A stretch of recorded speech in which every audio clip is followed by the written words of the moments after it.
Hey, what is going on, guys? Thanks so much for watching the channel. Matt Smith here. Before I get going, like and subscribe. You know the drill. As always, a bit of an instant react here after the final day of the 2024 regular season. So close, so close. Houston, man, they gave it a run. They gave it a run. Ended up being closer than I thought it would today, but not to be for Colorado this year in the Big 12 title game. They blew one too many opportunities, and they had a hell of a season. I mean, this is one thing that we talk about. You got to evaluate the season in multiple contexts. Number one is obviously the turnaround that's taken place here in 2 years. 2 years ago, you lost 11 games by an average margin of almost 30 points a game. I mean, it was non-competitive. Most of the players didn't deserve to be playing at this level, and most of them aren't anymore. And here comes Coach Prime, and look at what they've done in 2 years. And, just right there, right there. And then the other perspective is obviously of a team that was more than capable of making a run to the title game, which this team was. I believe Colorado is still the best team in the Big 12 conference. I really do. Although they're not going to get a chance to represent it because they weren't consistent enough, when it mattered, I guess. But, it goes back to Kansas State and Kansas, right? You're at home. You've got less than, a couple minutes left of the game. You blow that coverage, and Kansas State ekes it out. And then last week in Arrowhead just didn't show up defensively, offensively, couldn't get out of the gates. And unfortunately, that's going to hold Colorado back. It's a bummer for sure because this team, again, I think we all understand, more than capable and definitely would have been so much fun to watch, compete for a conference championship next weekend, but not to be, not to be. Arizona had nothing for Arizona State today. Nothing. Just I mean, that game probably shouldn't even been played. And then Texas Tech gave you the help you needed this morning. Kansas State couldn't get it done in Ames, and so it is Iowa State and it is ASU. How about the job Kenny Dillingham has done? I mean, taking over a program during NCAA sanctions, and then bam, look at them. They didn't have the talent that CU had, that's for sure. That team plays hard as hell. I mean, I got again my coach of the year is going to Kenny Dillingham. Honestly, whether or not they make the college football playoff, I mean, look at the job that he's done. Maybe Signetti wins it in Indiana, but Dillingham, at least for Big 12, I mean, he's my Big 12 coach of the year. So, look, tough one, right? Tough one. This is we all hope that even with the slim chance maybe things fell Colorado's way, they nearly did, and there's definitely going to be some heartbreak among that team as there really was all last week, and credit to them for taking care of their own business. Okay? It took a lot of mental fortitude to regroup and play the way they did yesterday against Oklahoma State.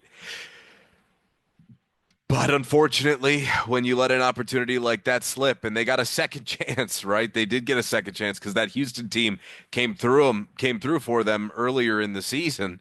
It did, they did, and beat Kansas State, and you got new life.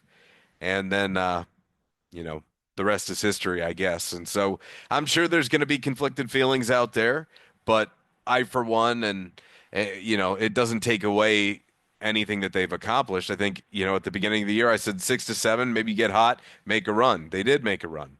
They just came up that short. And those are tough. Those are tough. It's going to be a motivating factor moving forward with the program. Um, at least we have one opportunity left to watch Shedeur and Travis play. And, they did go out and turn this program around. And it's been incredible even just to be in the conversation. The fact that they even had a chance today was a little bit lucky considering the Big 12 and the fact that they blew, two opportunities. So Coach Prime said the other night, they felt like they could have been undefeated. I think we can go back and argue that was definitely the goal, and they had a chance, but unfortunately, just going to come up a little bit short from conference title contention, and that's that. Well, at least in appearance, I should say they definitely contended for it, and it's going to be a big what if season. What if they had handled their business? But can't change the past, and you move forward. So what happens now? It's likely the Alamo Bowl. So you got Iowa State and ASU. The way the bowls work here for the next 2 years, because of conference realignment, because of breaking up the Pac-12, we've spoken about this a little bit, but the scenario is that Arizona, Arizona State, Utah, and Colorado are technically Pac-12 teams for bowl consideration outside of the college football playoff for the next 2 years, this year, next year. And things work a little bit differently. So the Alamo Bowl can technically pick whoever they want. So if you take the Big 12 as it exists right now and remove the four Pac-12 teams that joined, you have the existing Pac-12 conference as it looked for the last, whatever, 10 years or so, 12 years or so. And then you have the rest of the teams in the Big 12. So with the BYU loss, or with the BYU win, excuse me, with the BYU win, they could potentially be the Big 12 representative in the Alamo Bowl. I assume if Iowa State were to win the Big 12 championship, which would then make BYU the highest ranking team left.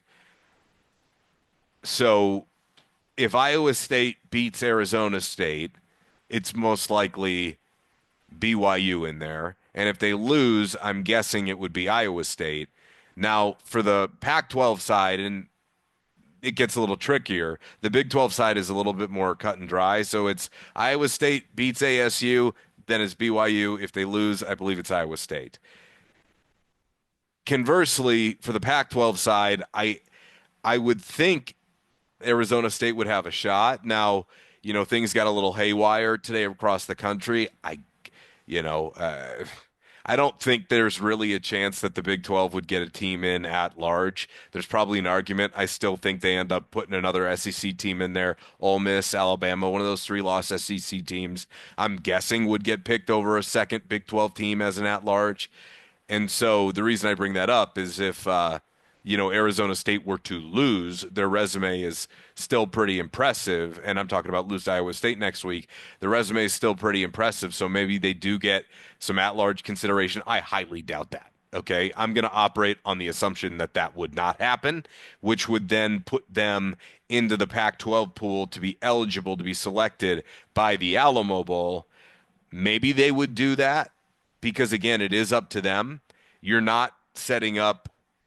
Well, now that's interesting. Now that I bring it up, I have to look at ASU's schedule now because the one thing that the Alamo Bowl would rather not do if they didn't have to would be create a rematch from the regular season. So I would wonder if ASU, off the top of my head, I have to look it up here. So Arizona State schedule. Yeah, they did beat BYU. So maybe they wouldn't want to reschedule that, which would give them a good excuse, actually.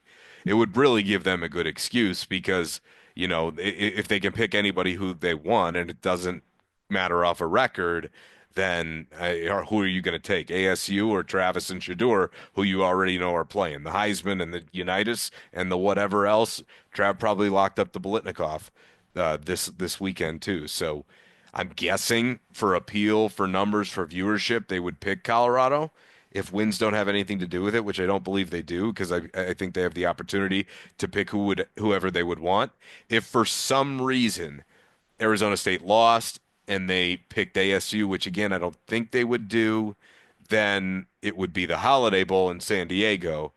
But again, that feels unlikely to me. So I believe I've got all that stuff nailed down. We won't figure out until after this coming weekend what it's going to look like, but we do know Colorado will not be playing next weekend. So the one thing I'll say about the bowl game is there are some guys that are dinged up, some key pieces, and those are guys who I would project a lot of them to be healthy by the bowl game. And if Travis and Shedeur are going to play, I would imagine that unless guys are still dealing with injury, you probably see a lot of those guys play. I mean, I'm sure that Coach Prime will let them make their own individual decisions, but that was a part of the reason why Shedeur said that he and Trav are going to play, so that they didn't sit out and then ask all the other guys to play. There would probably be would they even be able to come up with numbers to field a team if you had everybody dip out? So a lot more to get into. I don't know what media availability is going to look like. We'll see how all that plays out. Coach Prime will have to institute a schedule, and we'll look forward towards a Heisman Trophy and what other accolades come Travis and Shedeur's way, and then getting ready for a bowl game. You're going to have recruits that are able to come in, and some early enrollees, I believe, be able to compete in bowl practices. I believe the expectation is maybe Juju will be among them. I imagine that some of these other commits will be among them, which I think is a good thing because whenever you can get some of these younger guys in that probably should still be in high school around some of these other players who have set the standard, that's a really good example to point to and go, see, this is how it's done, and at least have a foundation from with which to grow. You're going to have to do that again in the spring with a new crop of players, new crop of transfers. But at the end of the day, Colorado comes up just short of just, making a conference title game appearance. So it is what it is, and we will rebound from this one, take our lumps, and get back up, wipe your nose, and keep moving forward because it's it's still a really amazing season. It doesn't take away from it. It just unfortunately not enough, and big slip up there at the end of the season, including a big blown missed opportunity at home as well. So Matt Smith here from the homestead. I appreciate everybody for watching. As always, helps me out a ton if you like and subscribe. And we'll talk to you soon once we figure out what the schedule looks like. And I'm sure we'll have reaction with Brian here coming up this week. So thanks for tuning in. We'll talk to you soon.